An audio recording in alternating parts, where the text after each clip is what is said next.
I too have had dreams about waking up. It's very annoying.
So has anyone ever told these guys about feature creep? I feel like when you are designing an MMO, feature creep is just literally built in as a problem.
Does this mean that every time we've been complaining about stuff, every time Leah and Emily and Citron have been complaining about stuff, they've just had one of the developers listening in the whole time?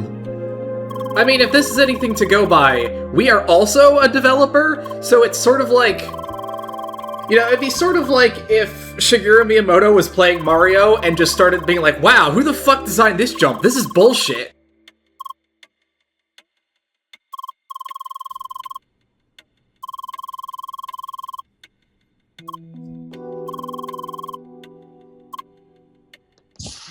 Oh right, yes, I forgot. We're stuck in, whatever the hell this is. I mean, I think the Hell moniker is pretty appropriate, all things considered.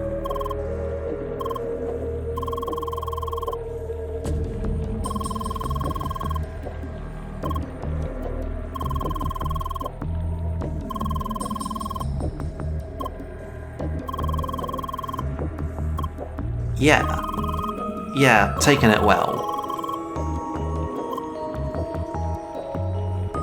Let's hear it for, just taking it really well, just handling it like a total champ. We are fine with this, and more importantly, we are just fine generally. Doing absolutely great.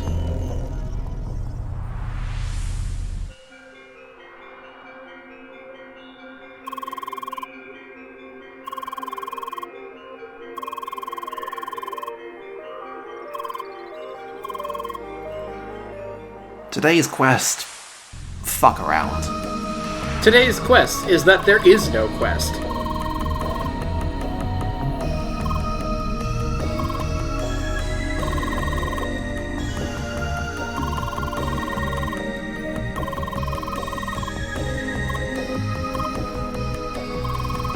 we're just gonna have to make our own quest. Now this is some definitely, like, some early MMO style shit here.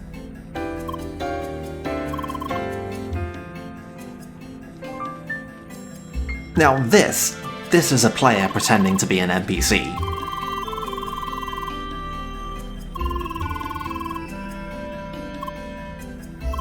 I don't know if it's one of those layers of irony things that this is a video game in which an NPC is a player who's pretending to be an NPC who's talking about exactly what kinds of stuff a fake NPC would say in a game made by people with no layered awareness. I think we're stuck in an irony cycle trying to process that. Also, yes, Lucas absolutely calls us out for just fully exploring the Forbidden Zone.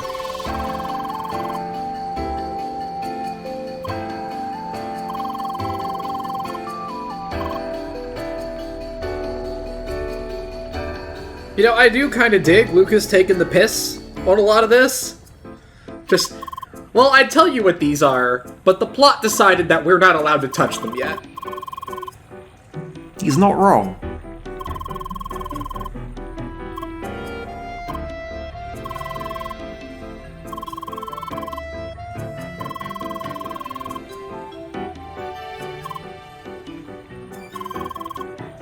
Yeah, we can bond over taking the piss out of how much Tronny likes to explain stuff. I miss that guy already. Oh wait, hang on. Look, I don't mean to interrupt, but there is a chest that I haven't collected, so we're going to get it. Sorry, it's a law. God, that perspective jump is, something. Yeah. You know what, though? It's good that we did it, because it's very important to stay well-fed here in Hell.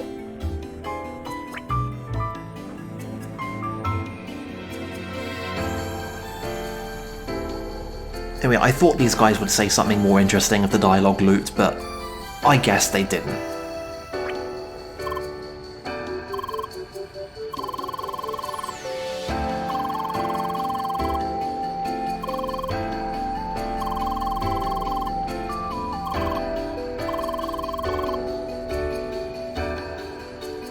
This seems like a really weird thing to be waiting for.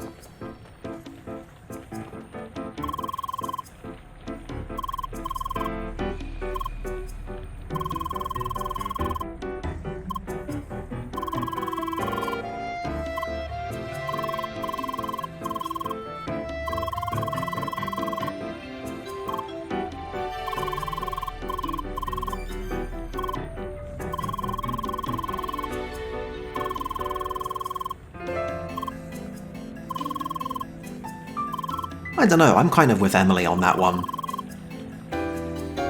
I always hate the ones who could theoretically get to me.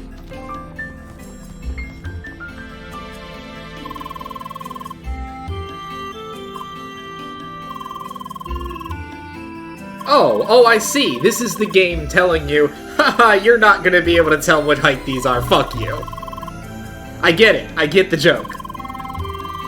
Oh, do you? I think we can explain the joke a bit more.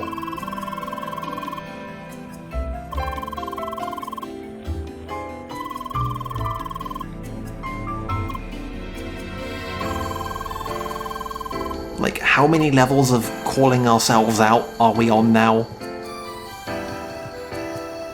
I can't keep track of this anymore. Like, normally this game's pretty good about that sort of thing, but no, actually that's legitimately a big problem with this game, and that call out for it just seems to be drawing attention to, haha, look, we didn't do this very well, but we're gonna make a joke about it.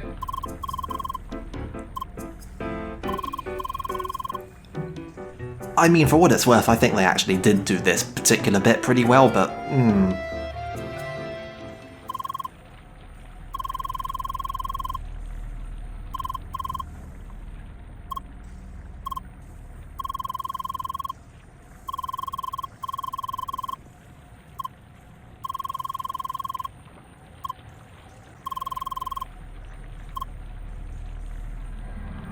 point that we're driving home here is that Vermilion Wasteland is actually pretty small, really. I think it's about the same amount of area as Autumn's Rise. Autumn's Fall. Less, actually. There's only a handful of screens. We already have over half the treasure. There are a couple of puzzles, you could maybe call them, but the area is pretty compact, really. And again, I call them puzzles, but really this whole thing is more like you poke around the screen a bit, and you do a fight, and then the environment changes in a way that pretty obviously telegraphs where all this is going. Like, this whole deal on this screen with this particular chest feels very elaborate, but it's actually pretty straightforward, and really the deal with it is that it's just smartly layered. This must be another one of those game design things I keep hearing about. I don't believe it. I don't see any design in this mess at all.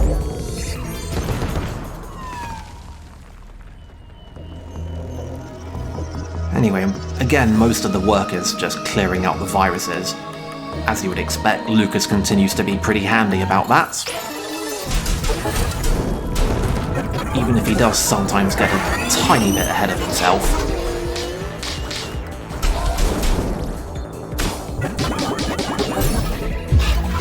It's not so much a problem in and of itself as much as it is, it becomes a problem later if you manage to get through most of this area without figuring out how to kill viruses. Now, are you suggesting that they gave us this very powerful crutch character, and then, at the last minute, they're going to violently kick him away from us? I suggested nothing.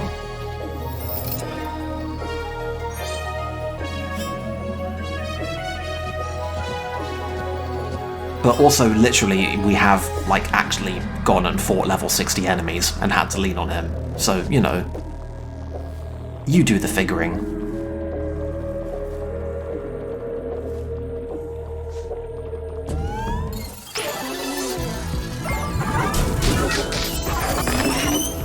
Honestly, there isn't a whole lot to, I believe I just mentioned it's kind of a stretch to call some of these puzzles, but mostly you can explore and figure stuff out pretty organically. I feel like I want to say that I don't like it, but actually I think I do. I think this whole deal flows pretty well, actually.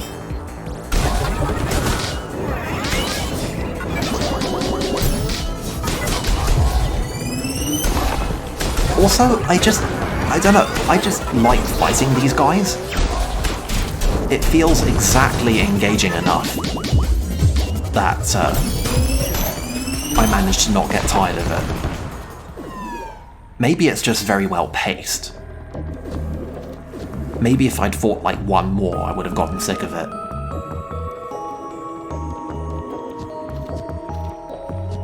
One of the great ironies of game design is that it's always hard to see the lines that they manage to avoid crossing.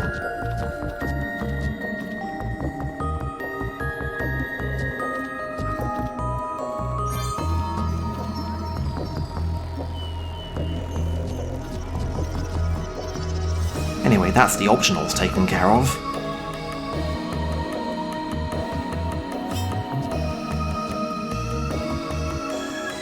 Now I believe we were on a tour.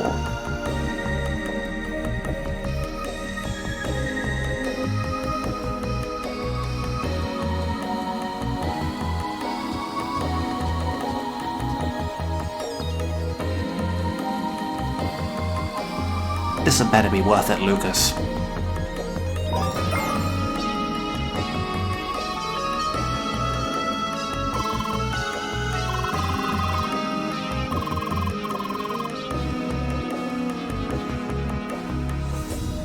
Oh, okay. I see. I guess that's just been there all along, huh?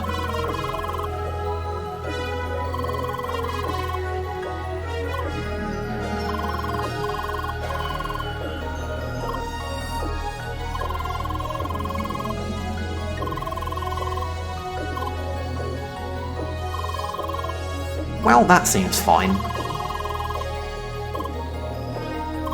I have completed my analysis and I have concluded that there is absolutely nothing of concern going on here.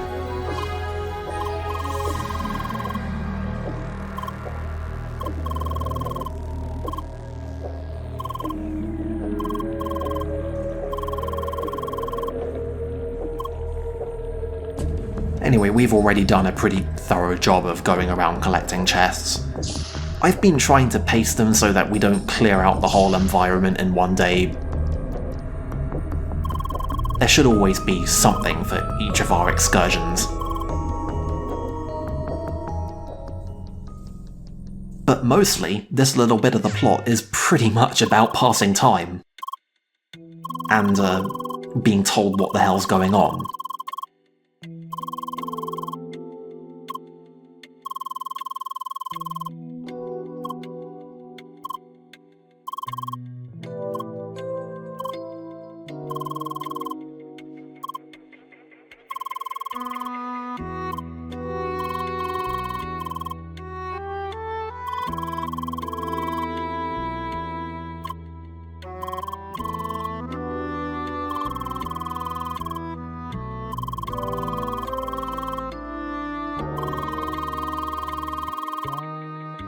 You know, it was pretty suspicious that we started off on a weird cargo ship rather than, actually in the beginning of the game. I feel like that's a thing that we could have asked about earlier, even if we literally couldn't speak.